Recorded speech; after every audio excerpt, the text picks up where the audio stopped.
What's the meaning of blood brother?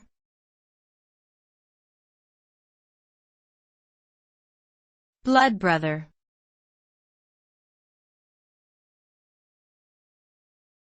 Blood brother.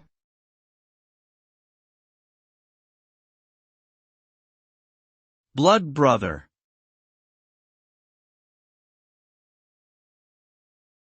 Blood brother.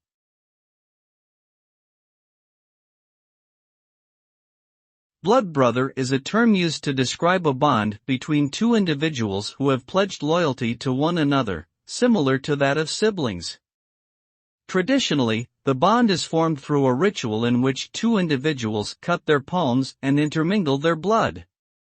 This act symbolizes the merging of their souls, making them family for life. The meaning of blood brother is often associated with a deep friendship that goes beyond common ties. It represents an unbreakable bond between two individuals who have sworn to stand by each other no matter what.